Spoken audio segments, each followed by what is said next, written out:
अस्सलाम वालेकुम and a very warm welcome. आप देख रहे हैं आज पाकिस्तान। मैं हूं सिद्रा इकबाल और आज बड़ी ही खुशी का दिन है क्योंकि देखें जी, दुनिया भर में जब किसी शाही जोड़े को बहुत ही ज़्यादा मोहब्बत और एहतराम और एक तरह से एक ज़बरदस्त किस्म का वेलकम दिया जाता है तो हमारे लिए बड़ी खुशी का बायस है कि वो पाकिस्तान तशरीफ़ लाए हैं। जी हाँ, हम बात कर रहे हैं the Duke and the duchess of Cambridge की, जिनकी पाकिस्तान में आमद हो चुकी है और ये उनका पहला दौरा होगा पाकिस्तान के लिए।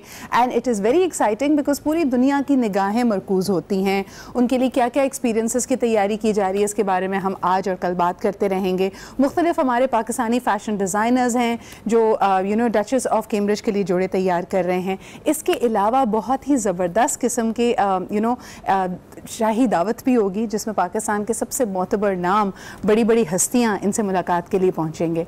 अच्छा, पूरी दुनिया में सेलिब्रिटीज़ जब इस शाही जोड़े से मुलाकात करते हैं तो प्रोटोकॉल की बार बार बात की जाती है। आई एम श्योर आपने भी इस तरह की वीडियोज़ देखी होंगी जिसमें प्रेसिडेंट ओबामा से लेके प्रेसिडेंट डोनाल्ड ट्रंप तक लोग ये सवाल करते हैं कि क्या इनको पता भी है कि शाही ख़ानदान से मिलने का जो एक प्रोटोकॉल होता है, जो तौर तरीका होता है, वो क्या है। और इसमें बड़े मज़ेदार किस्म के हमारे पास फीडबैक आते हैं।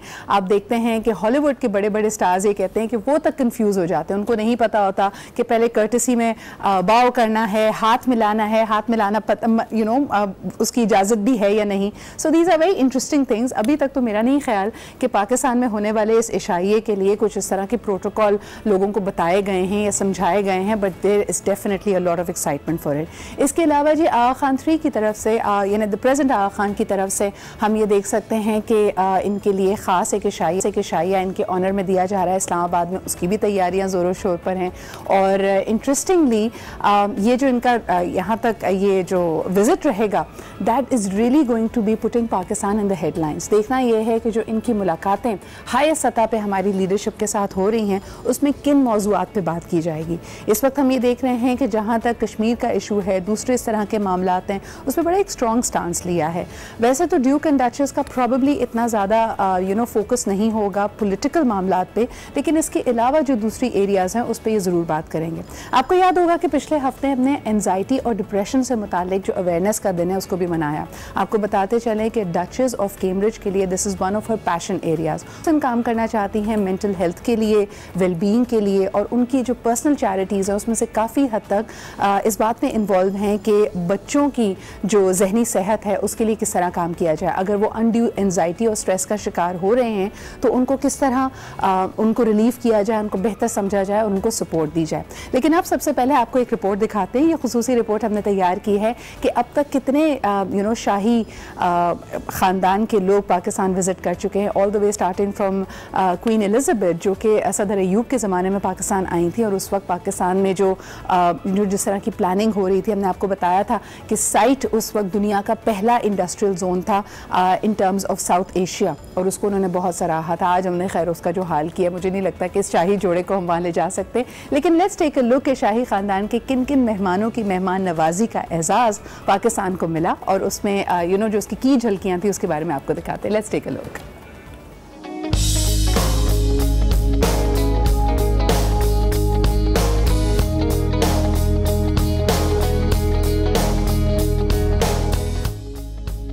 बरतानवी शाही खानदान हमेशा रहा पाकिस्तान का गर्विदा। मलका एलिज़ाबेथ II 1961 में पहली बार पाकिस्तान आई। उस वक्त के सदर अयूब खान ने उनका इस्तकबाल किया। पूरा कराची भी मलका के लिए सड़कों पर मौजूद था। उन्होंने पाकिस्तान की सैर की, बादशाही मस्जिद का दौरा किया। 1997 में दूसरी बार पाकिस्तान का दौरा किया। पाकिस्तान की आज़ादी के 50 साल मुकम्मल होने की तकरीबात में हिस्सा लिया। पार्लिमान के मुश्तरका इजलास से खिताब भी किया। शहजादी डायना 3 बार पाकिस्तान आई। उन्होंने पाकिस्तान के तूल और अर्ज का सफर किया। अपने सादा अंदाज और मकामी फैशन को अपनाने के शौक से शहजादी ने पाकिस्तानी अवाम के दिल जीत लिए। उन्होंने लाहौर में इमरान खान की साबिक अहलिया जमैमा की दावत पर शौकत खानम अस्पताल के लिए फंड रेजिंग तकरीबात में भी हिस्सा लिया और शौकत खानम अस्पताल की इफ्तिताही तकरीब में भी शिरकत की। शहजादा चार्ल्स और डचेस ऑफ कॉर्नवाल कामिला पाकर 2006 में पाकिस्तान के दौरे पर आए। उन्होंने शुमाली इलाके हुंजा और स्कर्दू की सैर की। 2005 के ज़लज़ले के बाद तबाही से निपटने के लिए किए जाने वाले इक़दामात का भी जायजा लिया। शाही मेहमानों ने बादशाही मस्जिद भी देखी। जी जनाब, इसके अलावा आपको दिखाते हैं कि आज पूरी दुनिया में वर्ल्ड वाइड केन सेफ्टी डे भी मनाया जा रहा है। यानी वो लोग जो कि बीनाई की नेमत से महरूम हैं उनके लिए ख़ास तौर पे सेफ्टी इक़दाम किए जाएं। जब भी आप किसी को सफ़ेद छड़ी उठाते हुए देखें तो उनको किस तरह का प्रोटोकॉल देना है, उनको किस तरह की सपोर्ट देनी है, ये आपको पता हो। इसकी आगे ही बहुत ज़रूरी है। और पूरी दुनिया में हम जिस तरह देखते हैं कि ख़ास तौर पर कुछ डॉग्स होते हैं, कुछ कुत्ते होते हैं, उनको भी ट्रेन किया जाता है कि वो अपने मालिक यानी जिसकी बीनाई नहीं है उसका ख्याल रखें। लेकिन the white stick definitely takes the lead. आइए इस बारे में भी आपको एक पैकेज दिखाते हैं।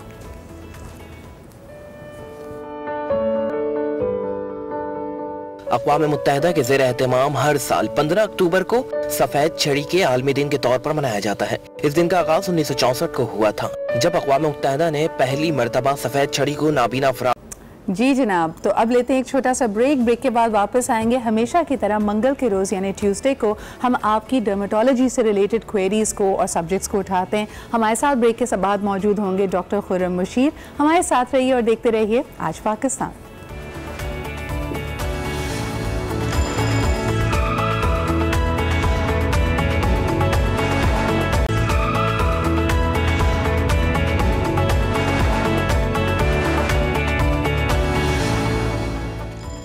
Welcome back. आप देख रहे हैं आज पाकिस्तान। और ज़बरदस्त बात यह है कि अभी जिस तरह हम आपको बता रहे थे कि आज world white stick safety day है, तो आपको बताते चलें कि हमारे साथ आज मिलो पाकिस्तान में एक बहुत ही टैलेंटेड पाकिस्तानी मौजूद हैं जिन्होंने माशरे की इसी ज़रूरत को देखते हुए एक एडवांस स्टिक बनाई है नाबीना अफराद के लिए। हम बात कर रहे हैं शाजिया बुगटी की। सबसे पहले आपको खुशामदीद कहना चाहेंगे। Thank you so much Shazia for being here.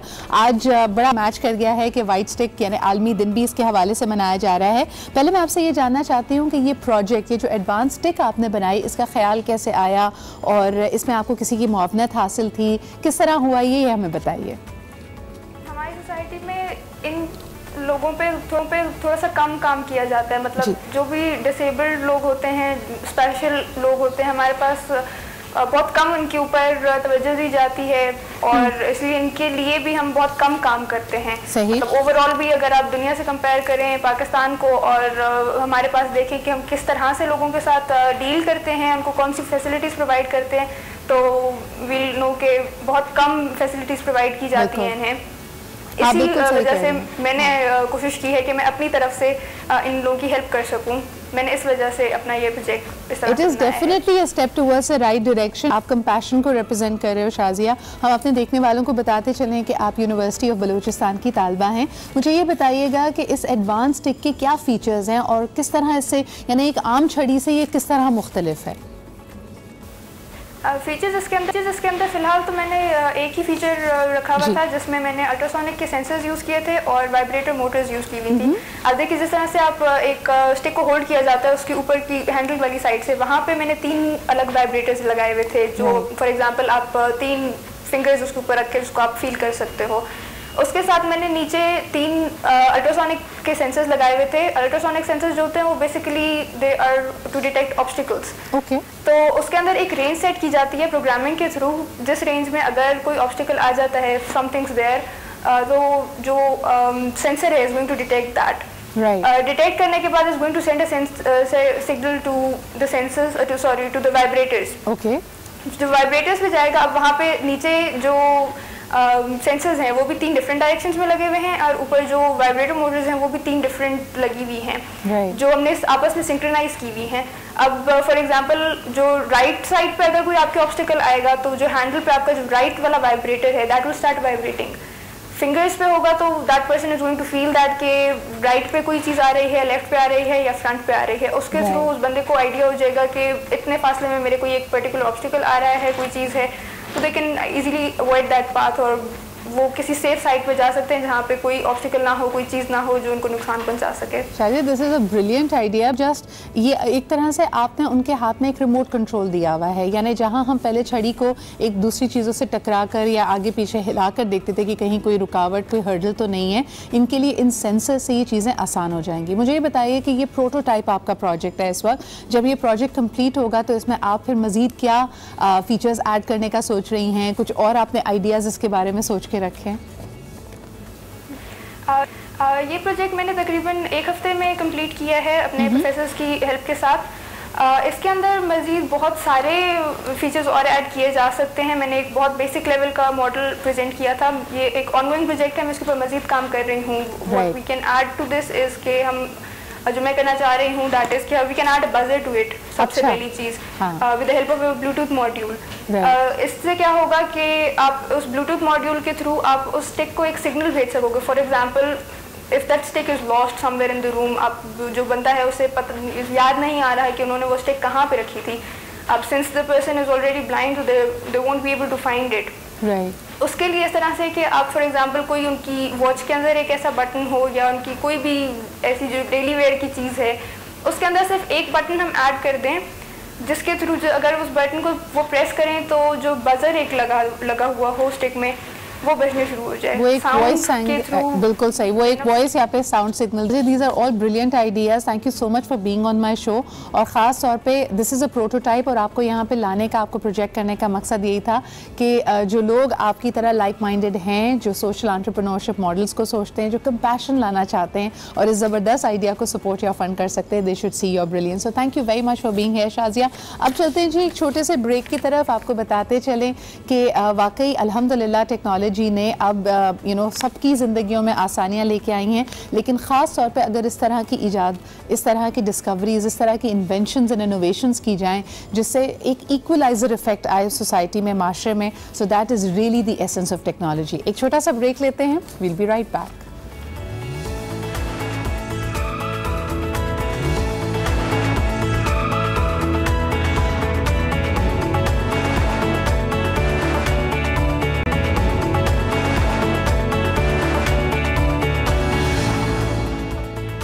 Welcome back. आप देख रहे हैं आज पाकिस्तान, और आज आते आते जी मैं सुबह ही 5 बजे आज तैयारा मेरा लैंड किया था, तो I was watching this movie called can you forgive me, और उसके अंदर बड़ी इंटरेस्टिंग बातें एजिज़म के बारे में हो रही थी। It's about a 51-year-old author कि वो उसको ज़िंदगी में अपने आप को सपोर्ट करने के लिए क्या तरीका इख्तियार करना पड़ता है। वो थोड़ा सा क्रिमिनल भी होता है बट मजबूरी में इंसान बहुत कुछ करता है। तो इससे एक बात जो वाज़ेह होती है कि पाकिस्तान में हम बार बार जब यूथ की बात करते हैं कि यूथ के लिए ये अपॉर्चुनिटी मौजूद है, वो अपॉर्चुनिटी मौजूद है, मुझे लगता है कि कहीं ना कहीं हम सीनियर सिटीजन्स को, जो लोग, जाहिर सी बात है वो पाकिस्तान की हम एक आबादी की बात करते हैं, बहुत बड़ी तादाद 25 साल की उम्र से कम है, लेकिन ऐसा ऐसा जो आपकी उम्र बढ़ रही है और आप बार बार यूथ की बात करते हैं तो it makes people who are older feel very very insecure. तो आप देखते हैं कि एक रश है, everybody wants to look young because उनको लगता है कि ज़िंदगी में मौक़े, अपॉर्चुनिटीज़ ना सिर्फ पर्सनली बल्कि प्रोफेशनली भी आपको ज़्यादा मिलेंगे। इसके बारे में बात करना ज़रूरी, क्योंकि पाकिस्तान में लगभग अगर आप इसके नंबर्स की तरफ देखते हैं 1 करोड़ से ज़ायद लोग 60 साल की उम्र से अबव हैं, जिनके बारे में कोई बात नहीं करता। और करोड़ एक अच्छा खासा नंबर होता है जी। 22 करोड़ में से अगर 1 करोड़ 60 की एज से ऊपर हैं तो उनके ऊपर भी ज़रा ध्यान देने की ज़रूरत है। खैर, आज जो हमारा सब्जेक्ट है वो इन्हीं चीज़ों के मुताबिक है, यानी एजिज़म। क्योंकि माशरे में बढ़ती चली जा रही है तो रिंकल्स, यानी वक्त के साथ साथ जो चेहरे पे रिंकल्स पड़ते हैं वो हमें बिल्कुल पसंद नहीं आते, और उसके लिए क्या क्या हमारे पास रेमेडीज़ मौजूद हैं, हेल्दी लिविंग लाइफस्टाइल चेंजेस करने चाहिए या इसको एस्थेटिकली टारगेट करना चाहिए, ये हम जानेंगे। हमेशा की तरह आज ट्यूसडे को हमारे साथ मौजूद हैं डॉक्टर खुर्रम रशीद। अस्सलाम वालेकुम। क्या बिल्कुल ठीक ठाक। मुझे ये बताएं रिंकल्स तो बड़ी नेचुरल चीज़ है, मुझे बताएं सबसे पहले शुरुआत करते हैं प्री मैच्योर एजिंग से।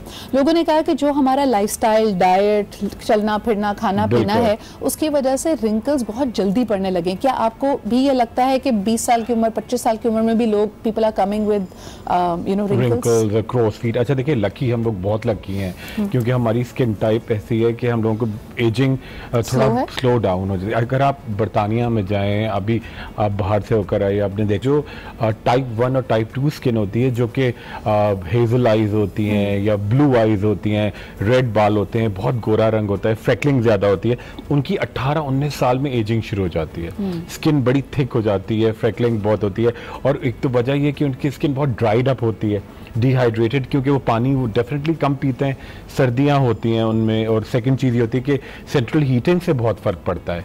मुझे एक बात बताएं Khurram, I always wanted to know कि ये बात नॉर्मली रिपीट की जाती है कि जो कॉकेशियन वाइट स्किन है वो बहुत जल्दी रिंकल करती है, लेकिन हमारे नॉर्दर्न एरियाज में जो लोग बहुत सुर्खो सफ़ेद हैं, चाहे आप केपी की बात करें, हुंजा वैली की बात करें, उनकी एजिंग तो फिर भी स्लो है, तो वहाँ क्या जेनेटिक मेकअप है? मैं बताता हूँ। नहीं देखिए, उनका वैसे तो बहुत हेल्दी होते हैं, मगर आप उनके मतलब बड़ा क्लोजली आप उनके चेहरे जरा देखें तो बड़ा एक वो रफनेस होती है, क्योंकि एक तो वेदर, ठीक है, सेकंड चीज़ ये होती है थोड़ा केयर नहीं करते, सूरज बहुत ज़्यादा, थर्ड चीज़ जहाँ पोल्यूशन, हम लोग कराची में ये तो इतना पोल्यूटेड है तो हम लोगों को रेज ही नहीं मिलती, तो हम लोग बड़े प्रोटेक्टेड हैं। सेकंड, हमारी स्किन टाइप भी वो नहीं है। थर्ड बड़ी इंपॉर्टेंट बात है कि जी हमारे यहाँ एजिंग इसलिए ज़्यादा होती है, एक तो लाइफस्टाइल, जंक फूड बहुत ज़्यादा है, जो वो काले और वाइट और ग्रीन ऑरेंज रेड जितने वो झाग वाले ड्रिंक्स होते हैं, evaporated, जी हाँ बिल्कुल, जितने भी इनका ना वो उनको पीने से बहुत एजिंग आपकी। अच्छा, ये वैसे बड़ा ज़बरदस्त पॉइंट खुर्रम ने आपको बताया। अगर आप वाकई अपनी एजिंग स्लो करना चाहते हैं, डॉक्टर्स पूरी दुनिया में कहते हैं कि शुगर इनटेक कम कर दें। ये चीनी से कैसे रिंकल्स पड़ते हैं? देखिए, शुगर जो आप डेड कैलोरीज जाती हैं, आपको एनर्जी नहीं मिलती। अगर आपको मीठे का क्रेविंग है तो आप गुड़ खाएं, आप ब्राउन शक्कर खाएं, खजूर खाएं, ठीक है। अब जितने नेचुरल फ्रूट्स आपको सुक्रोज मिलता है वो नेचुरली बहुत अच्छे होते हैं, अगर आर्टिफिशियल जितना लेते हैं एजिंग प्रोसेस। सेकंड चीज बड़ी इंपॉर्टेंट है कि बे टाइम खाना, मतलब रात को आपको क्रेविंग हो रही है और आपने उठाया और फ्रिज से निकाल के ठंडा खाना विदाउट उसको सर्टन प्रोसीजर के खा लिया, ठीक है। और उसके बाद आपकी टाइमिंग सही नहीं है, चाय और कॉफ़ी बहुत ज़्यादा पिए हैं अगर आप, तो कैफीन आपको बहुत ज़्यादा जाती है, उससे एजिंग प्रोसेस होता है। तो यानी कुछ तो नो ब्रेनर्स हैं आप कह रहे हैं कि अगर आपने रिफाइंड शुगर, रिफाइंड आटा, इस तरह की जो सफ़ेद रिफाइंड चीज़ें वो आप अपनी डाइट में रखा, एजिंग फास्ट होती है। Fizzy drinks are bad for you, नींद का पूरा ना होना, कैफीन या स्मोकिंग करना, ये तमाम चीज़ें आपको करती हैं। बिल्कुल सही। अच्छा, ये तो प्री मैच्योर की बात हो गई। एक जो नेचुरल एजिंग प्रोसेस है, हम जो भी बात कर रहे थे कि everybody wants to feel youthful, glowing, क्या हो रहा है मार्केट में? बिल्कुल सही कह रही हैं। अच्छा देखिए, इसी तरह बड़ा इंपॉर्टेंट है कि देखिए, एक तो नेचुरली आपके थोड़ा, एक जब आप हंसते हैं, ठीक है, जब आप थोड़ा गुस्सा करते हैं, फ्राउन करते हैं, थोड़ा सा एक लाइंस तो आती हैं आपकी नेचुरली। आप धूप में जाते हैं, थोड़ा सा आप यूं करते हैं तो क्रोज फीट होती हैं। अगर आप चाहें कि मेरी एक लाइन भी ना हो, ठीक है, बेबी स्किन जब होती है तो वो एक नेचुरल चीज़ है कि उसमें इतनी इलास्टिसिटी होती है, इतनी हाइड्रेटेड होती है, इतना बच्चों के अंदर इस तरह के आपको मिलेगी भी नहीं। बच्चे लगते हैं बिल्कुल, कहते हैं ना कि बिल्कुल जापानीज लग रहे हैं चपटे से, तो वो नेचुरल होते हैं। मगर जब आप एक एज के बाद हर चीज़ की, जैसे बोटॉक्स बहुत अच्छी चीज़ है, फिलर्स बहुत अच्छी चीज़ है, आपको कराना चाहिए, ठीक है। सर्टन प्रोसीजर्स बहुत अच्छे एक सर्टन एज के बाद।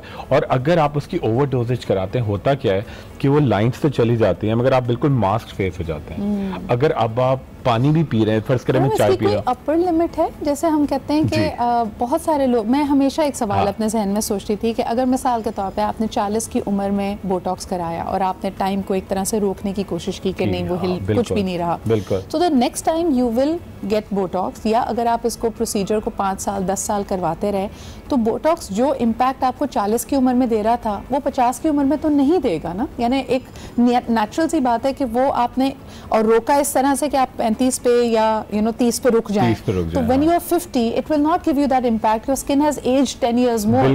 तो what should be the expectation, हमारी तवक्कुआत क्या होनी चाहिए इस तरह के प्रोसीजर से? बहुत इंपॉर्टेंट, बहुत। देखिए, एक तो जब आप बोटॉक्स शुरू कराते हैं तो फॉर एवर आपको कराना है। अब एक दफा आपने शुरू कर दिया, बिल्कुल आपको छोड़ना नहीं है। अच्छा, फिर सर्टेन टाइम के बाद उसकी डोज भी आप इंक्रीज करेंगे, ठीक है, एक नहीं रहता। सेकंड, उसका इम्पैक्ट भी वो नहीं आएगा, ठीक है। और सेकंड चीज आपकी, देखिए, एजिंग हर साल आपका 1.5% आपकी एजिंग प्रोसेस थोड़ा मल्टीप्लाई करती चली जाएगी ना। तो अब ये तो नहीं कि आपने जो 10 साल पहले चीज़ कराई थी वहीं पे रुक जाएगी। अब आपको करना क्या है कि आपको डाइट की बहुत केयर करनी है, ठीक है।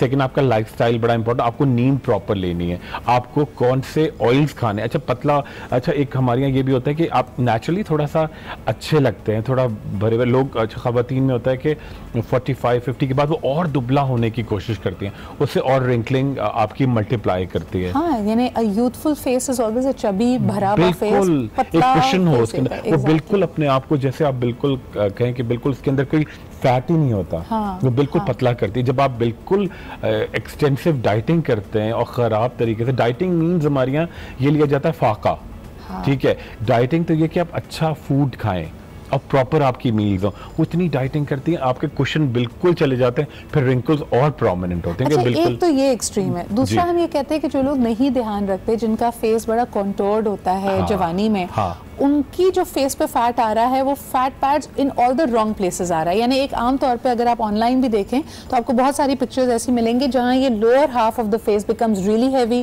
ऊपर से आपका मुंह पतला हो जाता है। उसके लिए क्या कर सकते हैं? देखिए, उसके लिए तो एक तो इम्पोर्टेंट है कि आप अपनी डाइट में आप ज़्यादा रॉ चीज़ें ज़्यादा खाएं जिनमें फाइबर हो। सेकंड चीज़, आप जैसे एक्सरसाइज होती है वैसे फेस एक्सरसाइज होती है, ठीक है। उसकी बहुत सारी टेक्निक्स हैं, मैं कभी हल्के आपके प्रोग्राम में करके दिखाऊंगा एक दफ़ा। अच्छा, सेकंड चीज़, च्युइंगम आप ज़रूर खाया करें, sugar free 1 hour a day, ठीक है। और सेकंड चीज़, थर्ड चीज़ बड़ी इंपॉर्टेंट ये है कि अगर आपको इशू हो ही गया तो लाइपोलिटिक इंजेक्शंस आते हैं, मगर वो बहुत अच्छे हैं, मगर बड़ी एक्सपर्टीज होनी चाहिए। मगर देखिए, बोटॉक्स हो गए, फिलर्स हो गए, लाइपोलिटिक खासतौर पे आपकी जॉ लाइन के लिए वो होते हैं, तो उसमें अगर आपकी ओवरडोजेज होगी तो आप क्या करते हैं कि जब आप चाय भी पी रहे हैं तो ड्रिबलिंग होती है आपके। अगर आपने यहाँ पे बहुत ज़्यादा आपने लाफ लाइन्स उड़ाने की कोशिश की, तो जब आप पानी पिएंगे या चाय पिएंगे तो किसी एक साइड से आपकी ड्रिबलिंग होगी। जैसे अब मैं पानी पी रहा हूँ तो बच्चे के जैसे गिरती है, जैसे बच्चों के गिरते, उस तरह आपकी गिरता है, और वो with the passage of time वो इंक्रीज होता चला जाता है। थर्ड चीज बड़ी इंपॉर्टेंट होती है कि आपको जैसे देखिए कोलेजन और इलास्टिन है ना, ये बिल्कुल कोलेजन आपके पिलर्स हैं और ये पूरा शेल्टर उसको दिया हुआ है इलास्टिन ने। अच्छा, होता है कि जब आप इसको बार बार छेड़ते हैं तो जैसे अगर आप एक बिल्डिंग को बार बार रेनोवेट भी कर रहे हैं एक तरीके से कि आपने, ठीक है, अगर आप बार बार करें तो बिल्कुल खुद ब खुद वो बिल्कुल मेल्ट डाउन हो जाती है। आपको लगता है क्रिंकल्ड फेस हो जाता है, बिल्कुल वो बिल्कुल एक जगह से बैठ जाएगा, एक जगह से उठ जाएगा, बम्पी हो जाता है बहुत। जैसे वो शामियाना, उसके जो टेंट पोल है ना, उसको आपने टेढ़े मेढ़े लगा दिए हैं तो कहीं पे झोल आ रहा है, कहीं बिल्कुल सही लगेगा, बिल्कुल ऐसी वाली मिसाल है। अच्छा, अब ऐसा करते हैं कि जरा जल्दी जल्दी थोड़े से सवाल आते हैं। मिरेकल इन द जार, बहुत सारे हमारे यहाँ क्रीम्स, बड़े बड़े ब्रांड्स की क्रीम, कम क्रीम्स, यानी जो जिसकी जितनी जेब की हैसियत है उस तरह की क्रीम आपको मिल जाएगी जो प्रॉमिस करती है कि हफ्ते में 20 दिन में 25 दिन में आपके रिंकल्स चले जाएंगे। और दूसरा बड़ी इंटरेस्टिंगली लोग कहते हैं कि 25 साल की उम्र से 25 पे आप पीक कर गए, उसके बाद से जी आपकी एजिंग प्रोसेस शुरू हो गई है। तो कहा यह जाता है कि ये तो चलें रिंकल्स शिंकल्स की बारी लोग 35-40 की उम्र में बोटॉक्स और फिलर्स करवाते हैं, उससे पहले जो 10 साल हम दौड़ लगाते हैं ना, जो वो होती है बेहतरीन एंटी रिंकल क्रीम की। इसमें कुछ सच्चाई है खुर्रम? देखिए, एंटी रिंकल क्रीम सच कोई चीज नहीं होती।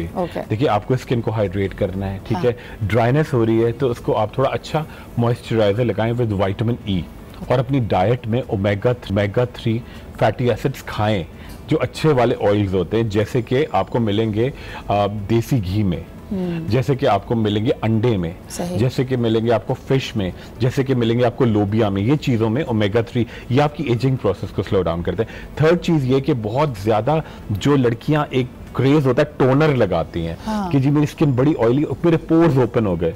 ये कोई चीज नहीं होती है सच। पोर्स तो आपके होते हैं ना, वो इनलार्ज हो गए क्योंकि वो सीबम ज्यादा प्रोड्यूस करते। तो आप बहुत ज्यादा जो अल्कोहलिक जो आप करती है ना, ओवर जो ड्राई करते हैं स्किन, उससे आप 27-28 साल में रिंकल बहुत आना शुरू हो जाते हैं। यू वुड से कि एक तो आदत डालें कि जो भी आप फेस वॉश या क्रीम इस्तेमाल करें उसका लेबल पढ़ें और उसके अंदर आपको पता हो कि अल्कोहल फ्री होना चाहिए। आपने वो जैसे शैम्पूज वगैरह का भी बताया था कि उसमें सल्फेट फ्री होना चाहिए, तो लाइकवाइज। अच्छा जी, कोलेजन के हमारे यहाँ सप्लीमेंट्स बहुत मिलते हैं, उनसे कोई फायदा होता है?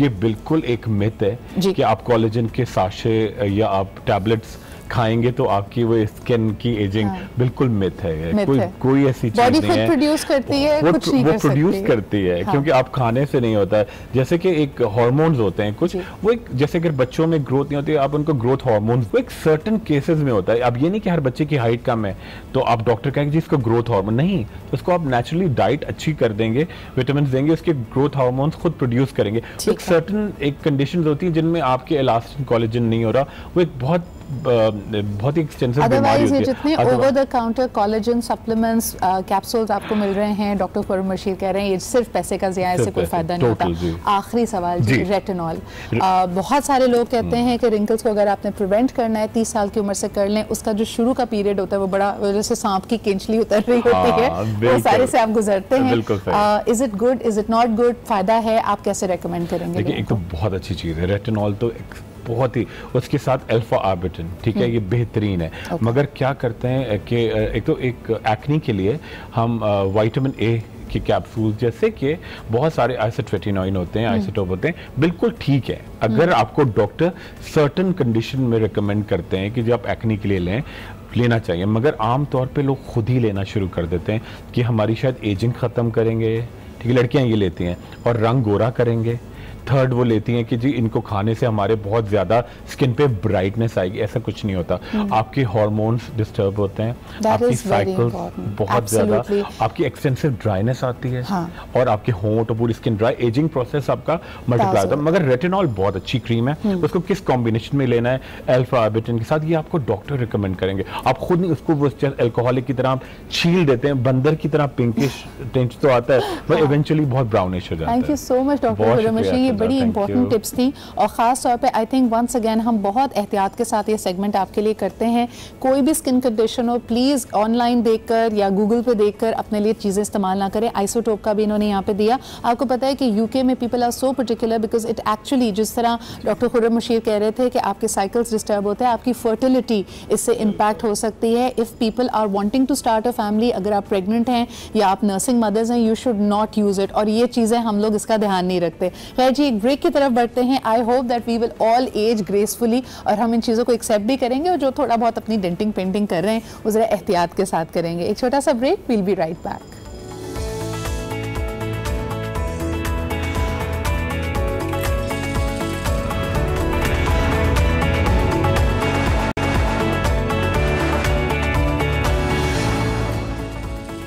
Welcome back after the break. आप देख रहे हैं जी आज पाकिस्तान, और अब ज़बरदस्त खबरों के बाद आपको लिए चलते हैं ज़रा मुल्की सियासी मंजरनामे की तरफ, और देखते हैं कि वहाँ पे क्या सूरत हाल है। हम देख सकते हैं कि मौलाना फजलुर रहमान की जो तवक्कुआत हैं, जो उनका कॉल है, कॉल फॉर प्रोटेस्ट, वो ज़रा ज़ोर पकड़ रहा है। इस पर पोलिटिकल रिएक्शंस क्या हैं, और ख़ास तौर पर सीनियर जर्नलिस्ट सलीम साफ़ी साहब हमारे साथ मौजूद हैं। अस्सलाम वालेकुम सलीम साहब, thank you very much for joining me this morning. आपसे सबसे पहला सवाल यही करना चाहती हूँ कि तैयारियाँ मुकम्मल कर ली हैं जी मौलाना फजलुर रहमान साहब ने, उनकी फोर्स भी तैयार हो गई है, डंडा बरदार पीले कपड़ों में मलबूस उनकी सिक्योरिटी भी हमें नजर आ रही है। धरना देने के लिए जो हिकमत अमली उन्होंने बनाई है, उससे आपका क्या रिएक्शन, आप क्या समझते हैं कि ये कामयाब होगा? 20 तारीख को कॉल है, शाही जोड़ा भी मौजूद है, दुनिया भर की नजरें पाकिस्तान की तरफ मरकूज हैं, क्या उनकी एक्सपेक्टेशंस है, वो करना क्या चाह रहे हैं इस वक्त? एक तो जहाँ तक फोर्स का ताल्लुक है, तो मेरे ख्याल में उसके लिए फ़ोर्स का लफ्ज़ इस्तेमाल करना मुनासिब नहीं है, क्योंकि ये जो मखसूस लिबास में मलबूस जलसे जुलूस की निगरानी के लिए इस तरह के लोग हैं, ये माजी में भी रहे हैं। मसलन जमीयत उलमा इस्लाम के माजी में भी उनके जलसों के दौरान इसी तरह वर्दी में मलबूस लोग ही उसकी निगरानी करते हैं। फिर देवबंद कॉन्फ्रेंस जब इनकी हो रही थी, तो उनके लिए कई हज़ार कारकुनों को इसी लिबास में ट्रेन कर दिया गया था, और उनको सिक्योरिटी रखने की तरबियत दी गई थी। आप अगर देखें तो अवामी नेशनल पार्टी के भी जब जलसे जुलूस होते हैं, तो इसी तरह सुर्ख लिबास में उनके कुछ कारकुन ड्यूटी दे रहे होते हैं, और उनका तो हर साल सालार आला का तकर्रुर भी किया जाता है। हाँ, ये है कि धरने के लिए मौलाना फजलुर रहमान साहब ने भरपूर तैयारियाँ की हैं, ग्राउंड व तवक्को से भी उनका ज़्यादा है। और अब जबकि पीपल्स पार्टी ने जुज़वी और मुस्लिम लीग नून ने मुकम्मल उनकी हिमायत का ऐलान कर दिया है, तो उसकी वजह से तो उनकी ताकत में मज़ीद भी इजाफ़ा हो गया है। दूसरी तरफ जो हुकूमती हिकमत अमली है, वो भी उनके धरने को डिफ्यूज़ करने की बजाय मज़ीद इस तरह लगता है कि वो उनके वज़रा और वज़राए आला वो आग पे तेल चढ़क रहे हैं। लेकिन नतीजा क्या होगा ये तो वक्त ही बताएगा, क्योंकि उसमें सिर्फ मौलाना की हिकमत अमली नहीं बल्कि गवर्नमेंट साइड की जो लेकिन सलीम साहब, जैसा कि आपने यहाँ पे फरमाया जलती पर तेल छिड़क रहे हैं, इसको मैं मजीद जानना चाहूँगी। देखिए, एक तरफ हम ये कहते हैं कि किसी भी जमहूरी रियासत में प्रोटेस्ट करना, अपना एहतजाज रिकॉर्ड करवाना लोगों का आईनी हक है। तो अगर ये बाहर आ रहे हैं, हुकूमत इनको सप्रेस नहीं कर रही बल्कि कह रही है कि ठीक है जी, आप आइए, पीसफुल प्रोटेस्ट अपना कीजिए, जो कुछ आप धरने में कहना चाहते हैं, हम तक पहुँचाना चाहते हैं, डायलॉग की मेज़ पर आप खुद नहीं आए हैं, आप सड़कों का अगर रुख कर रहे हैं तो ठीक है जी, कंटेनर्स आपको दिए जाएंगे, आप आइए, बैठिए, खाना भी प्रोवाइड किया जाएगा। आपको इस हिकमत अमली में क्या फ्लॉ लगता है? आप क्यों इसको समझते हैं कि ये जलती पर तेल डालने का काम कर रहा है? हुकूमत की हिकमत अमली यही है कि हुकूमत की कोई हिकमत अमली नज़र नहीं आ रही है। एक तो ज़ाहिरी बात है कि उनके तर्जुमान कुछ भी कहें, लेकिन हुकूमती हल्कों में ये रियलाइजेशन तो है कि इस वक्त महंगाई उरूज पे हैं, आम आदमी परेशान है, लोग बेरोज़गार हो रहे हैं, ताजिर सड़कों पे हैं, डॉक्टर सड़कों पे हैं, मईशत तबाही से दो चार है। और ये इसीलिए चूँकि हर तबका है, तो मौलाना फजल रहमान जो माजी में सिर्फ एक मखसूस तबके के लीडर थे और उनके साथ सिर्फ मदरसों में पढ़ने वाले या मसाजिद में नमाज़ें पढ़ाने वाले लोग ही उनके हामी होते थे। लेकिन ये पहली मरतबा है कि लिबरल तबकात भी मौलाना फजल रहमान के जिंदाबाद के नारे लगा रहे हैं। मैं देख रहा हूँ कि ANP जैसी सेकुलर जमातों के कारकुन भी मौलाना फजल रहमान के जिंदाबाद कह रहे हैं। मुस्लिम लीग, लेकिन ये असली सलीम साहब, ये तो पुराना वतीरा है। देखें, कोई भी शख्स अगर वक्त के खिलाफ कॉल ऑफ एक्शन देता है तो पाकिस्तान में हमें नजर आया। अगर हम रीसेंट माजी में देखते हैं, इमरान खान साहब भी इस तरह का एहतजाज लेकर रोड पे निकले थे, लेकिन इसमें आपको कितनी फोर्स नजर आती है? एक तो सबसे पहला सवाल ये है, जिस तरह आपने खुद तनकीद की कि हुकूमत वक्त की वाहिद हिकमत अमली ये है कि उनके पास कोई हिकमत अमली नहीं है, तो मौलाना साहब के पास क्या हिकमत अमली? क्या आपको लगता है कि उनके पास कोई प्लान है कि जी 10 दिन का या 20 दिन का धरना देंगे और उसके बाद फलानी या एक फहरिस्त उनके पास मौजूद हो कि इतनी तवक्कुआत मनवा ली जाएंगी? ये तवक्कुआत क्या है? अगर आप ये बात करते हैं कि महंगाई बहुत हो रही है, तो महंगाई को कम करने का क्या वो पर्चा लेके जा रहे हैं कि जी फलानी फीसद महंगाई है, इतना इसको कम कर दीजिए या फलाना टैक्स माफ कर दीजिए? सवाल तो ये पैदा होता है कि मौलाना साहब के पास क्या हिकमत अमली है? ये तो मौके पे चौका मारने वाली बात है कि उनको लगता है कि इस वक्त अगर पब्लिक ओपिनियन या महंगाई से लोग परेशान हैं तो आइए उनको लेकर सड़क पे निकल जाएं। सड़क पे निकलने के बाद उनके पास क्या हिकमत अमली मौजूद है?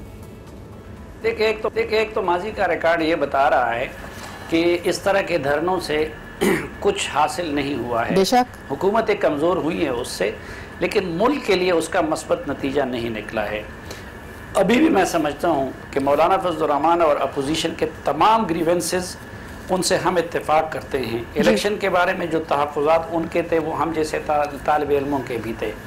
हुकूमती रवैया इंतहाई नामुनासिब है, जबर और घुटन अपने उरूज पे हैं, लेकिन इसके बावजूद भी हम एक जमहूरियत पसंद और आईन और कानून पे यकीन रखने वाले इंसान के नाते मैं धरने की और सड़कों को ब्लॉक करने की और लोगों की ज़िंदगी अजीरन करने की न इमरान खान साहब की हिमायत कर सकता था, न आज मौलाना फजल रहमान साहब की। एब्सोल्युटली सलीम साहब, आपके तवज्जुह से हम यही मैसेज देना चाहेंगे कि देखें, प्रॉब्लम्स हैं, मसाइल मौजूद हैं, लेकिन धरना देने से क्या उसका हल निकलेगा, ये सवाल आपने करना है। यानी इस वक्त तनकीद बराए तनकीद हो रही है या धरना या मार्च करने से और नए आने वालों से डील कर रही है। इनके मुख्तलिफ जो ऑब्जर्वेशंस रही हैं, जो इंसाइट्स रही हैं, आइए इसी हवाले से इनसे बात करते हैं। फर्स्ट एंड फॉरमोस्ट हमारे साथ मौजूद है Fakia Imran. Thank you so much Fakia for being here on this very important subject. Thank you so much. और अब बड़ी मेहनत के बाद one of my most favourite people, जिनका कराची में अब रहना बड़ा मुश्किल हो गया क्योंकि ये ट्रैवल करते रहते हैं और माशाल्लाह ना सिर्फ पाकिस्तान में बल्कि दुनिया भर में इनके सेशंस, वर्कशॉप्स, मास्टर क्लासेस हो रही हैं। हमारे साथ मौजूद हैं डॉक्टर मोइज़। अस्सलाम वालेकुम। बहुत शुक्रिया आपके आने का, यहाँ पे मौजूद होने का। साल हो गया मेरे शो को, ये आपकी दूसरी अपीयरेंस है। सोचें, आपकी गैर हाजिरी लग रही है। आज भी इत्तेफाक से हो गया, मैं इस्लामाबाद होने वाला था, इत्तेफाक से जरा थोड़ा पोस्टपोन हो गया तो आपने कहा मौलाना साहब को जाने दे, हम बाद में आ जाएंगे। ठीक है ना, बहुत बहुत शुक्रिया यहाँ पे मौजूद रहने का। Last but definitely not the least, I have from the school of leadership Waqar Ali. Thank you Waqar for being here. सुबह सुबह आपकी पोस्ट मिली जिसमें आपने मुझे टैग किया और आपने कहा बहुत जल्द मैं सिद्रा के शो पे लाइव हूँ। बहुत शुक्रिया। मेरा आपका एक रेफरेंस भी है पुराना, जी जी, याद दिलाऊंगा 2011 यू वर होस्टिंग IBM एक conference, marketing conference, I was a participant there, I got up on the stage, 3 लोगों को आपने बुलाया। हाँ जी, मैं इस तरह के तजुर्बे करती रहती हूँ कि वहाँ पे ऑन द स्पॉट लोगों को बुला लिया, but I am sure you fared that in flying colours, so thank you very much for being here. Doctor मीज़, अगर आपसे हम कहें कि बहुत सारे पेरेंट्स ने हमसे ये रिक्वेस्ट की है कि हमारे सारे नौजवान नस्ल को ना ज़रा हिप्नोसिस में डाल के इनकी अखलाकियात, अदब व लिहाज को ज़रा फाइन ट्यून कर दें, ये मुमकिन है? पहले तो बताएं ज़रा। बिस्मिल्लाहिर्रहमानिर्रहीम जी, एक तो थैंक यू वेरी मच, बहुत इंटरेस्टिंग टॉपिक। आई थिंक ज़रूरत वक्त इस वक्त बहुत इम्पोर्टेंट है। जो जिस दौर से हम गुजर रहे हैं, जहाँ हमारी वैल्यूज़, हमारे एथिक्स, हमारे मॉरल्स का बेड़ा गर्क हो चुका है, बर्बाद हो चुके, यहाँ हर इंसान, नौजवान हो या छोटी उम्र का हो, बड़ी उम्र का हो, वो ये समझता है माइट इज़ राइट, मैं जो चाहूँ कर सकता हूँ, कोई पूछने वाला नहीं। तो आई थिंक इस हालत में जो पूरा एक निज़ाम बिगड़ चुका है, एक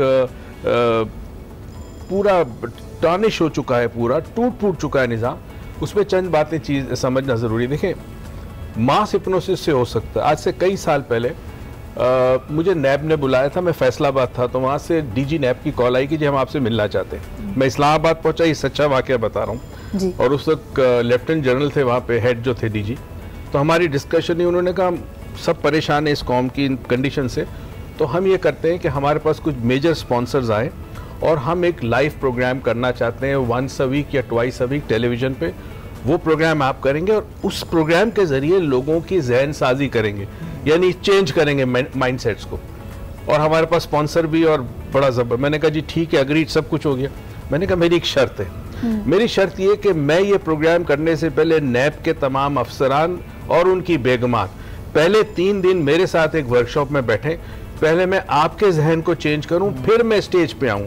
क्योंकि अगर मैं किसी इदारे को रिप्रेजेंट कर रहा हूं तो मुझे पता, यकीन होना चाहिए कि मेरे पीछे जो इदारा है वो ऑनेस्ट है, ठीक है, इंटेग्रिटी इसी को कहते हैं। उन्होंने कहा जी ये बड़ा मुश्किल है, ये वो, फिर मैंने वो प्रोजेक्ट मैंने मना कर दिया, मैंने कहा I will not do it. Problem यहाँ पे ये है कि हर इंसान को पता है कि क्या सही है, क्या गलत है। हम थोड़ी देर पहले इमोशंस की बात कर रहे थे। अच्छा, I get to that doctor साहब। इन अदर वर्ड्स, आपने यहाँ पे जो बहुत अहम बात ये की कि चेंज बिगिंस विद यू। हम में से हर शख्स आके माशरे को बदलना चाहता है, ऑर्गेनाइजेशंस को, इदारों को, लेकिन अपने अंदर तब्दीली हमें कबूल नहीं है।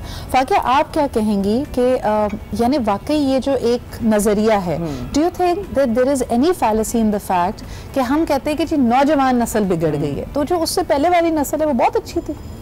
देखिए, बात ये है कि वही जो भी आपने बात की ना, हमारा मेजर इशू जो है ना वो ये कि सब कुछ मेरे साथ ठीक है, everybody else needs to be fixed, ठीक है ना। सो जो भी है, अब हमसे पहले जो जनरेशन से मुझे याद है, तब भी ये सुनने में आता था कि ये जनरेशन, तब हम होते रवि की तरफ जा रही है, ये जो जनरेशन है ये काबू में नहीं आ रही। तो ये एक जनरेशनल पेट सेंटेंस है जो हमेशा चलेगा। पहले एक जमाने में जनरेशन गैप का बड़ा जिक्र होता था, वो हमने छोटा होता था ना, अब जनरेशन गैप आपका 3-3 साल पे, 4-4 साल पे, बिकॉज ऑफ टेक्नोलॉजी आ गई है, ठीक है ना, वो चीज। सो एक तो सबसे बड़ी बात जो है, जब तक हमारी अप्रोच एक्सटर्नल रहेगी ना, ये बिल्कुल, आप चाहे मैं अभी थोड़ी देर पहले जैसे आप बात कर रही थी, जैसी कौम वैसा हुक्मरान वाली भी बात है, बिल्कुल वही चीज, जब तक हम छोटे छोटे अपने एक्शन सही नहीं करेंगे तब तक बाहर भी चेंज नहीं आएगा। मुझे बड़ी अच्छी वो बात लगती, मैंने एक दफ़ा कहीं पढ़ी भी थी कि जिसना आप पेरेंट्स के तौर पे भी अगर आप देखें तो आपके बच्चों को, अभी मैंने खुद अपने बच्चों के साथ एक्सपीरियंस भी किया है, आप जो मर्जी उनको कहते रहें, they would not do it, they would follow what you do it. So if you lie, they will lie, absolutely. You should, आप उसको जितने मर्जी लेक्चर्स उसके ऊपर दे दें, आप खुद दूसरे के साथ अच्छी तरह लेक्चर्स देना, बात करना बड़ा आसान है। हमारी कौम में एक और बहुत बड़ा मसला ये है कि हमें बिठा के आप तकरीरें करवा रहे हैं। We are a nation of analysts. Analysts. We are so good at analyzing. I think Suhail was on my show. Suhail ने कल बड़ा मजे का स्टेटस लगाया तो उन्होंने कहा कि जी जितने पॉलिटिकल एनालिस्ट हैं, जितने आर्टिस्ट हैं, जितने इट्स एंड अर्स हैं, वो इस वक्त जो ना अपनी राय, अपना बड़ा ही माहिराना मशवरा पेश कर रहे हैं कोक स्टूडियो की लेटेस्ट पहले गाने के ऊपर कि ऐसे नहीं ऐसे होना चाहिए, ऐसे नहीं ऐसे होना चाहिए। उन्होंने कहा खुद कुछ कर लेना, ये क्या बात हुई कि आप तनकीद ही करते रहते हैं। लेकिन वकार, कैसा लगता है being a young person yourself, trying to coach young people, आपको कहाँ डिस्कनेक्ट नजर आता है? I think from both the sides, सबसे पहली और बड़ी चीज़ जो देखने की ज़रूरत है वो मुझे लगता है कि हमें जो है ना अपनी एग्जिस्टेंस से कुछ प्रॉब्लम होनी शुरू हो गई है। Be it young people, be it the elders, it's not about the communication gap. हमें अपनी एग्जिस्टेंस, और ये आपको दिखेगा, आप ये सोशल मीडिया के ऊपर ट्रेंड्स देखें, आप ये टिकटॉक्स देखें, स्नैपचैट्स देखें, इंस्टाग्राम देखें, इस पे इंसान अपनी तस्वीर सीधी नहीं लगाना चाहता। हाँ। उसको कोई ना कोई अपनी शक्ल पे कोई आर्ट चाहिए, कोई कला चाहिए, कोई झाड़ियाँ उगी हुई चाहिए, कोई कान निकले हुए चाहिए। This is an indication toward the fact that we are not happy with our own existence. कोई शीशे के सामने 5 मिनट खड़ा तो हो, जरा अपने आप से गुफ्तगू करके तो देखे, अपनी आवाज़ रिकॉर्ड करके सुन के तो देखे, नहीं करेगा, भागता है इनसे। इसी को हम self awareness, usually self awareness के लिए कराते हैं बहुत सारी एक्सरसाइजेस। बट नौजवान, मैं फॉल करता हूँ ना इस तबके में, मुझे भी एक वक्त था, जो मैं आपको याद दिला रहा हूँ ना आपके साथ टाइम, मेरा वो टाइम था जिसमें मुझे अपनी एग्जिस्टेंस से प्रॉब्लम थी, मैं किसी तरह बदल जाऊं। When you say existence, Waqar, you mean identity, अपनी शनाख्त। एंड शनाख्त में बहुत सारी एक्सट्रिंसिक और इंट्रिंसिक चीजें आती हैं, जैसे कि मेरी शक्ल, जैसे कि मेरे बाल, जैसे कि मेरे कपड़े, फिर उसमें आप लैंग्वेज पे और अपने नाम पे और अपनी कास्ट पे और अपने प्रोजेक्ट, हर चीज पे। आपको बहुत सारे नौजवानों से मिलवाऊंगा जो अपना शहर नहीं बताना चाहते कि मैं इस शहर से बिलोंग करता हूँ, क्योंकि उनको ये बताया गया या उनके जहन में कहीं बैक इन देयर माइंड ये है कि ये बहुत छोटा शहर है बताने के लिए। तो कराची लाहौर इस्लामाबाद से होगा तो फटक से बता देगा। There's no dignity in being poor or being underprivileged or underserved. They've stopped accepting it for who they are, and they're trying to run away from their reality.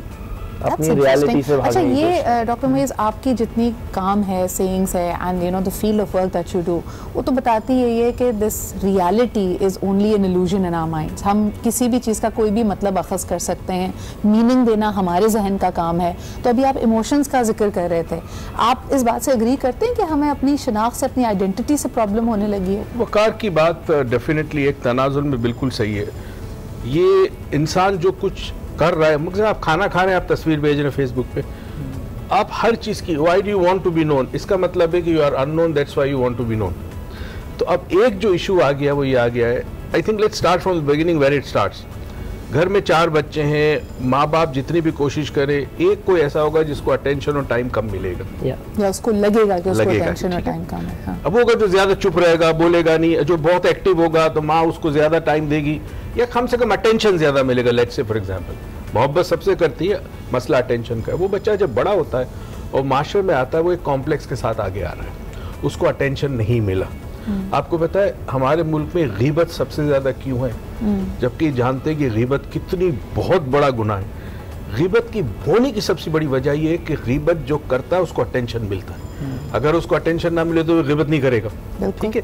तो ये अटेंशन की वजह से जब वो एक माहौल में आता है, चाहे वो स्टूडेंट हो या प्रोफेशनल लाइफ में हो, तो अब उसका जो बैकग्राउंड है उसको कभी ये बताया नहीं गया कि आप जो भी हो आपको फख्र होना चाहिए आप कौन।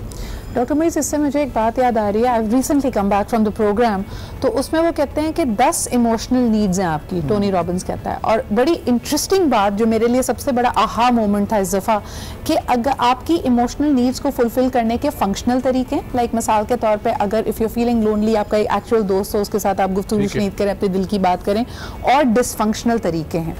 अगर आपको अपनी इमोशनल नीड्स को फुलफिल करने के डिसफंक्शनल तरीके की एक दफ़ा लत लग गई, तो उसके बाद आप उसको बदल नहीं कर सकते। तो इस पे ज़रा बात करेंगे। और इसका एक अच्छा सा एग्जांपल ये है कि आप अकेला महसूस कर रहे हैं, आपने बहुत सारा खाना, मीठा, चॉकलेट खानी शुरू कर ली, विच इज़ अ डिसफंक्शनल वे।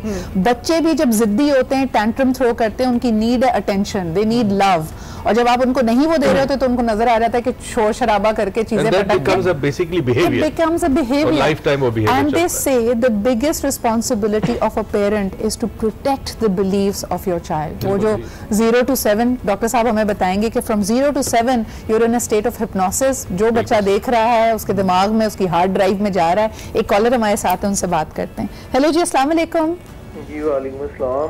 कौन सा, आप कहाँ से बात कर रहे हैं? राशिद मलिक बोल रहा हूँ जी। क्या हाल है? अल्लाह का शुक्र, आप ठीक हैं? अल्हम्दुलिल्लाह।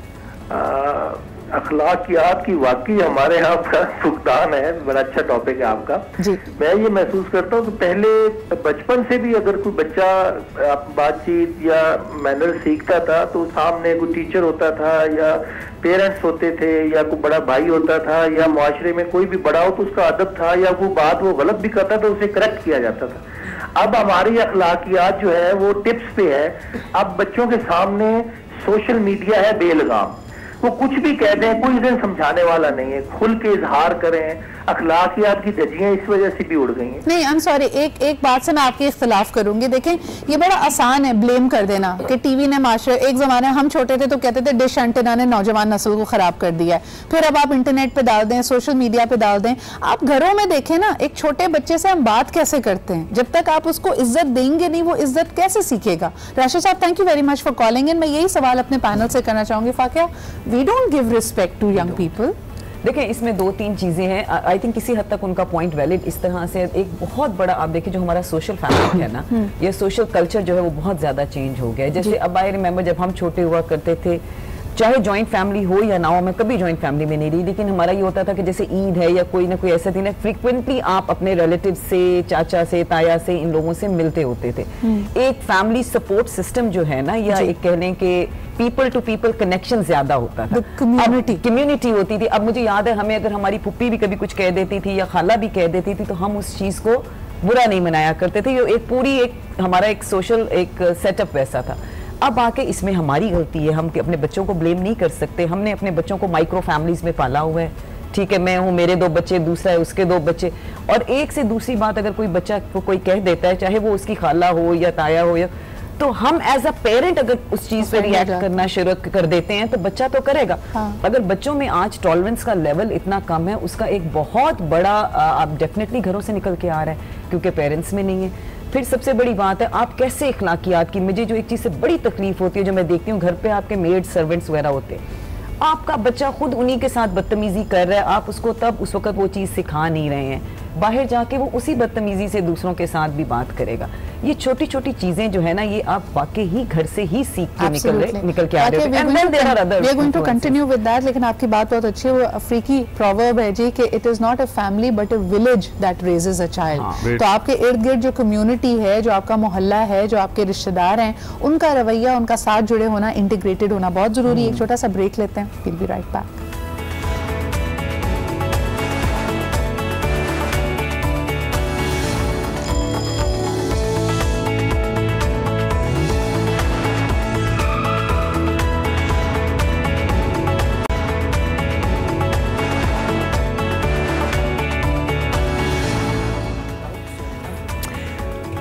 Welcome back. आप देख रहे हैं आज पाकिस्तान। बड़ी इंटरेस्टिंग मोड पे हमारी ऑफलाइन कॉन्वर्जेशन गई थी कि हम में देखें लाइट एंड डार्क हर एक में मौजूद है। We will have certain emotions जो कि हमें लगता है कि वो अनकंफर्टेबल इमोशंस हैं, जिसके अंदर पेन शामिल है, डिप्रेशन शामिल है, गुस्सा शामिल है। और इखलाकियात का फुकदान हम तभी कहते हैं कि जब इन इमोशंस को बेलगाम तरीके से एक्सप्रेस किया जाए। गुस्सा हराम करार तो दे दिया है, लेकिन जब हम सबको गुस्सा आता है तो हम क्या करें? How do you process it ताकि वो इखलाकियात की धज्जियां भी ना बिखेरे और हमारी ट्रू रिप्रेजेंटेशन भी हो, क्योंकि उसको ही सप्रेस करने से हम देखते हैं कि माशरे में एंजाइटी और डिप्रेशन भी बढ़ रहा है। डॉक्टर साहब, you were talking about emotions, तो मुझे बताएं ये जो यानी what is a healthy way of expressing anger and negativity? मैं इसके साथ एक और चीज बता दूं, इखलाकियात का बेड़ा गर्क क्यों हुआ हमारे माशरे में, बड़ी तल्ख हकीकत है जी। हमने दीन में से इखलाकियात को निकाल दिया। दीन हमारे लिए रिचुअलिस्टिक चीज हो गई कि आप नमाज पढ़े, टोपी पहने, रोजे रखे, दैट्स दीन। दीन में आप देखें, आमतौर पर आपको सोशल मीडिया पे भी बहुत सारी ऐसी पोस्ट आएगी कि जी दाढ़ी रखना सुन्नत है, टोपी पहनना सुन्नत है। कहीं ये लिखा है कि सच बोलना सुन्नत है, वादा निभाना सुन्नत है, खवातीन का एहतराम करना सुन्नत है, ये कहीं नहीं लिखा। तो ये दीन से आपने इखलाकियात को अलग हटा दिया, तो इखलाकियात बाय इटसेल्फ बगैर सपोर्ट के सरवाइव नहीं कर सकती एक ऐसे माशरे में जिसपे वेस्टर्न इन्फ्लुएंस बहुत ज़्यादा है। स्पेशली आप जो सोशल मीडिया की वजह से इतना इन्फ्लुएंस है कि वो इखलाकियात अब तब्दील होगी। फॉर एग्जांपल, बाप के सामने बेटा खड़ा होकर पूछ सकता है, बिकॉज वो कहता है कि एज ए इंसान मेरे पास ये राइट है कि मैं सवाल करूँ। वो ये भूल गया कि उसके सामने कौन शख्सियत खड़ी है। तो ये इखलाकियात का जनाजा इस वजह से सबसे मेन निकला। विद ऑल ड्यू रिस्पेक्ट, अभी डॉक्टर मीर्ज़ा आपने यहाँ पर वेस्ट की मिसाल दी, अगर आप दूसरे एक माशरती लेवल पे देखें तो वहाँ तो अकाउंटेबिलिटी, ट्रांसपेरेंसी ज्यादा है, सच वो ज्यादा बोलते हैं, सफाई का ख्याल रखते हैं, करप्शन कम करते हैं। बिल्कुल आ रहा हूँ, मैं उस तरफ आ रहा हूँ। देखिए, इखलाकियात हमारे नजदीक कुछ और है, यूनिवर्सल जो अगर हम इखलाकियात करें वो कुछ और है। सही। तो जब वेस्ट की मिसाल देता हूँ तो सिर्फ मैं इस पैराए में दे रहा हूँ या इस कॉन्टेक्स्ट में दे रहा हूँ कि वहाँ छोटे बड़े का अदब लिहाज नहीं है जो हमारे माशरे में है इस हवाले से।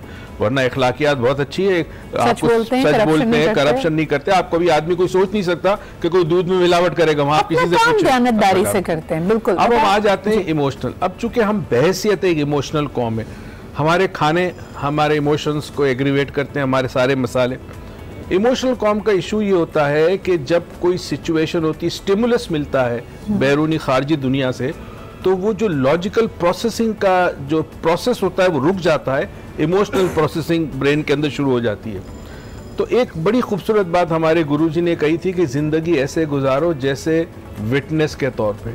जब तुम सिनेमा में जाते हो और स्क्रीन पे फिल्म देखते हो, 3 घंटे के बाद वो फिल्म जब ख़त्म होती है तो तुम्हें एहसास होता है ये तो फिल्म थी, मगर उस 3 घंटे तक आपने उसे रियल समझा, इमर्सिव थी। तो अब हम क्या करते हैं कि ज़िंदगी में इंगेज हो जाते हैं, मगर इंगेज ज़रूर हो, मगर एक विटनेस लाइक एटीट्यूड कि जी मैं अपने गुस्से को देख रहा हूँ, मैं अपनी नफरत को देख रहा हूँ, मैं अपने हसद को देख रहा हूँ, मैं अपने बिहेवियर को देख रहा हूँ। नहीं, मैं बिहेवियर नहीं हूँ, बिहेवियर एक एक्ट है मेरा।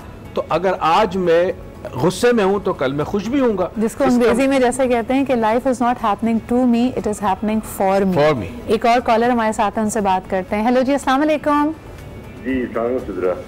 वालेकुम अस्सलाम। कौन सा, आप कहाँ से बात कर रहे हैं? मैं हाफिज रजा काजी से बात कर रहा हूँ। सबसे पहले तो इतना काबिल पैनल बैठा हुआ है कि इनके सामने कोई बात कहना जो है वो बिल्कुल ही अजीब सी बात होगी। नहीं, आप बिल्कुल अपने दिल की बात कहिए।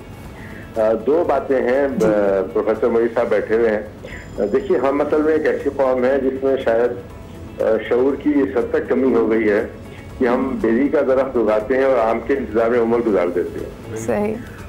तो हमारे जो बच्चे हैं, हम उन्हें क्या पढ़ा रहे हैं, हम उन्हें क्या सिखा रहे हैं, इससे हमें बिल्कुल भी दिलचस्पी नहीं होती जब ये सब दरख्त फल रहे होते हैं। हाँ, जब वो फल देना शुरू कर दे फिर हम कहते हैं अरे भाई तो बदतमीज हो गया, ये तो बिगड़ गया, ये तो बाप को जवाब दे रहा है। बिल्कुल। जब वो इस काबिल था, जब हम उसकी सारी ट्यूनिंग कर रहे थे, प्रोफेसर साहब भी सारी चीजों को जानते हैं, तो 50-60 साल के लोगों को भी ट्यून अप कर देते हैं। मगर वो बच्चा जो 7 से 14 साल की उम्र तक का है, उसको सही करना है, उसको माशरे ने भी सही करना है, घर ने भी सही करना है, और जैसे आपने कहा कि पूरे विलेज ने मिलकर एफर्ट्स करनी है। अबे साहब, जस्ट अ स्मॉल करेक्शन, आपने कहा 7 से 14, 7 साल की उम्र तक उसकी पर्सनालिटी बन चुकी है। 0 to 7 इज द टाइम जब उसका जहन एक हार्ड ड्राइव की तरह हिप्नोसिस में सब कुछ अपने इर्द गिर्द नोटिस कर रहा है, और हम समझते हैं बच्चा है, इसको क्या पता। मैं आपकी बात सही, आप सही कह रही हैं, लेकिन हमारे यहाँ फिर प्रोफेसर साहब मजीद रोशनी डालेंगे कि वालिदैन की भी तो कोई बैकग्राउंड है, वालिदैन की भी तो अपनी काबिलियत काउंट होती है, और 7 साल तक कम्युनिकेट कैसे करेंगे वो? 7 साल तक तो ये जब तक वो रोएगा नहीं हम उसे खाना नहीं देंगे, जब तक वो रोएगा नहीं हम पानी नहीं पिलाएंगे, इज्जत नहीं देंगे। 7 साल तक क्या, वो 25 साल का हो जाएगा, कमाने लग जाएगा, अपनी फैमिली होगी, अपना बच्चा होगा, फिर भी माँ बाप उसको इज्जत नहीं देंगे। बहुत बहुत शुक्रिया आबिद साहब कॉल करने के लिए। I want your opinion on this as well. बल्कि वकार से अगर शुरू करते हैं, वकार क्या कहेंगे? इन्होंने कहा कि बच्चे की अखलाकियात, आपको लगता है कि कभी कभार, क्योंकि माशरा और जो घर है, आपका बैकग्राउंड है, वो आपकी कंडीशनिंग पे बहुत इम्पैक्ट करता है, तो कभी कभार आपकी बिलीव्स तो आपकी होती नहीं, बोरोड बिलीव्स होती हैं। अम्मी अब्बू ने कहा था, अम्मी अब्बू की बात सुनते सुनते सुनते जहन उसी तरह कंडीशन हो गया। जैसे आप अक्सर लोगों को देखें, पैसे के बारे में बड़ी अजीब सी बिलीव्स होती हैं कि पैसा तो सिर्फ करप्ट लोगों के पास होता है, अगर आप अल्लाह से लॉ लगा लें पैसे की ज़रूरत नहीं है। पैसा, अब हमें छोटे से बच्चे को हम कहना शुरू कर देते हैं कि पैसे पेड़ों पे नहीं लगते, वो बेचारा एक लॉलीपॉप भी मांगता है तो हम उसको सब सुना देते हैं। तो ये जो बिलीव्स हैं, ये आप लेकर पैदा होते हैं और इसी के साथ फिर सारी जिंदगी गुजार देते हैं। यहाँ पे देखिए जो लफ्ज़ है ना, हमारे जो मेरे लिए बड़ा इम्पैक्टफुल रहा है वो एक्सपोजर। हम हमेशा कहते हैं it is not about the circumstances that you have, it is always about the choices that you make.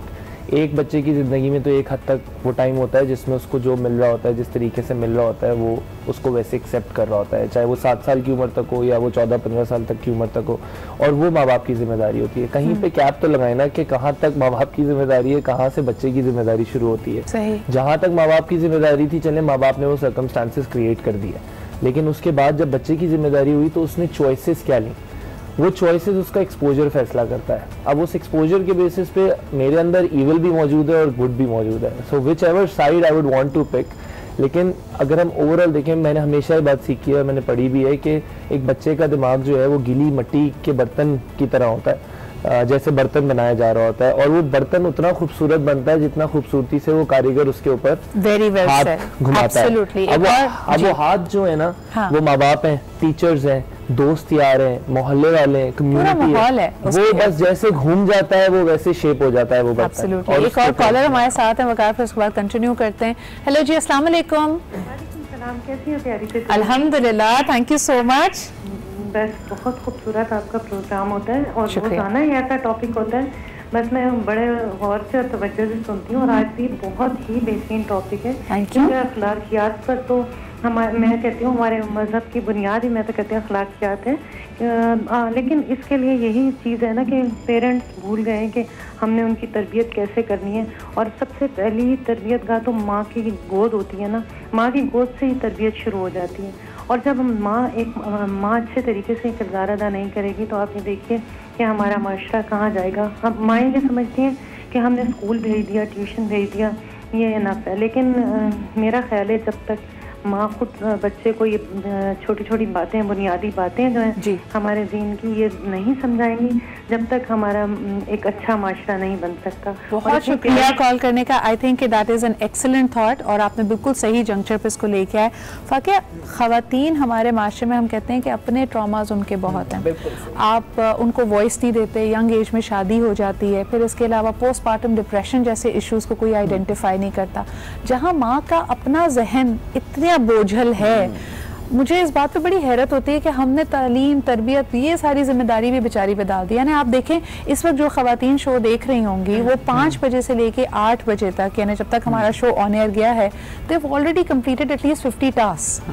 तो हम ये तरबियत की जिम्मेदारी सिर्फ माँ पे क्यों रखते हैं? बाप एब्सेंट पेरेंट क्यों होता है? देखिए, मुझे ना थोड़ा सा यहाँ पे एक दो चीज़ों पे बात मैं करूँगी। एक तो सबसे बड़ी बात है, आई थिंक हम बहुत ही गलेबल बन गए हैं over a period of time. हमें हर चीज़ में लगता है कि शायद मेरे पे बड़ा प्रेशर है, यही इससे पहले भी माएँ ये काम करती रही थी, अभी भी माएँ हैं जो आई थिंक प्रोफेशनली भी कर रही हैं, पाल भी रही हैं।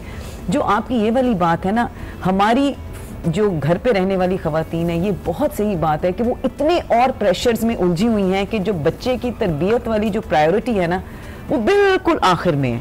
मुझे पहले ये देखना है कि सास के साथ कैसे है, फलां के साथ कैसे है, मियाँ के साथ किस तरह।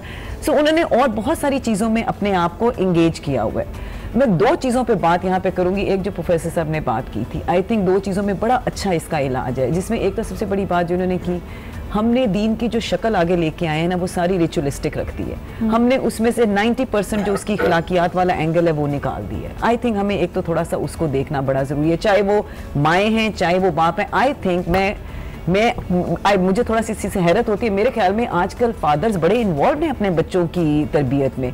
मैंने तो अपने इर्द गिर्द या अपने मियाँ को या अपने इर्द गिर्द जितने लोगों को देखा, आई थिंक हमें उनको इस चीज़ का क्रेडिट देना चाहिए। डॉक्टर साहब, quick comment before we take a break. Emotional health, अभी आपने इमोशंस की बात की ना, मेरा कहने का मकसद ये था कि एक माँ जो इमोशनली बिल्कुल डिप्लीटेड है, जहाँ वो खुद अपने आप को ट्रैप्ड महसूस कर रही है, और जनरेशनल ट्रॉमा है ये बात से, सॉरी मैं थोड़ा डिसएग्री करती हूँ कि पहले भी माँ ये करती थी, तो एक नस्ल का ट्रॉमा नहीं है, मुझे तो लगता है ये जनरेशन का ट्रॉमा हैंड ओवर हो रहा है। किस तरह आप मुझसे एक्सपेक्ट करते हैं कि वो जी उसको खुद घर में जिसमें रिस्पेक्ट ना मिल रही हो, सास मियाँ उसकी बेइज्जती कर रहा हो, तो वो बच्चे को रिस्पेक्ट कैसे सिखाए? मेरे ख्याल में ये एक शख्स की वजह से नहीं हो सकता। जैसे हम ये बात करते हैं ना कि कोर बिलीफ्स जो मिलते हैं आपको, एक तो याद रखें कि कुछ चीज़ें आपकी रूह के साथ आती हैं आपके जिस्म के अंदर, उसके बाद आपने आँख खोली, माँ बाप भाई बहन ये मिले, वहाँ आपकी बेसिक कोर वैल्यूज़ आना शुरू हुई, कोर बिलीफ्स आना शुरू हुए। सही। उसके बाद बड़े और स्कूल में गए, अब वो बिलीफ्स जो आपके हैं वो मॉडिफाई होते हैं, या तो जनरलाइज होते हैं या डिस्टॉर्ट होते हैं, वो बिलीफ रीइंफोर्स होते हैं। फिर उसके बाद ज़रा और बड़े हुए तो और चेंजेस आई, कोर बिलीफ आपको वही रहेगा। तो अगर आप ये एक्सपेक्ट करें कि सिर्फ माँ करेगी तो ये मुमकिन नहीं है, या सिर्फ बाप करेगा, lot of factors are involve. एक छोटी सी टिप दे रहा हूँ माँ बाप को। अभी हमने बात की ना कि घर के अंदर बच्चों को कैसी तरबियत की जाए, यानी फॉर एग्जांपल 0 से 7 ईयर्स की जो एज है वहीं बच्चे की शख्सियत बनती है। हर माँ ट्रेंड नहीं है, हर बाप ट्रेंड नहीं है हिप्नोसिस में, इन चीज़ों में। तो एक रवैया ऐसा रखे कि मेरी औलाद अमानत है, जायदाद नहीं है। वाह, अगर ये समझ लेना, जायदाद नहीं है मेरी कि मैं अपनी मर्जी से चलाऊं, पोजेशन नहीं है, पोजेशन नहीं है। हाँ। मैं उसे जिम्मेदारी है कि मैं उसे अच्छा इंसान बनाऊं। अगर ये माँ बाप अनपढ़ भी हो ना, सोच लिए कि मुझे जिम्मेदारी ऊपर वाले ने दी है कि ये मैंने भेजा है दुनिया में तेरे पास, तुझे उससे अच्छा इंसान बनाना है। तो अब मेरी सिर्फ कोशिश होगी कि अच्छा इंसान, तो अच्छे इंसान की चंद खुसूसियत है, बच्चा झूठ ना बोले तो मैं झूठ ना बोलूं, बच्चा सिला रहमी करे मैं भी सिला रहमी करूं, तो चंद चीजें मैं करके दिखाऊंगी, चाहे मैं अनपढ़ हूं, मेरा बच्चा फॉलो करेगा। याद रहे, बच्चा सुनता नहीं है 7 साल की एज तक, देखता है। और हैप्पीली करें। अगर आपको लग रहा है ना कि आप सारे काम कर रही हैं लेकिन ग्रजिंगली कर रही हैं, दिल में बॉक्स पाला हुआ है मियाँ के लिए, सास के लिए, और बच्चे को दिखा रहे हैं कि सुबह 5 बजे से काम करें, बच्चे बिल्कुल सही बात है, रीडिंग योर एनर्जी आपको नोटिस करें। एक छोटा सा ब्रेक लेते हैं, वील बी राइट बैक।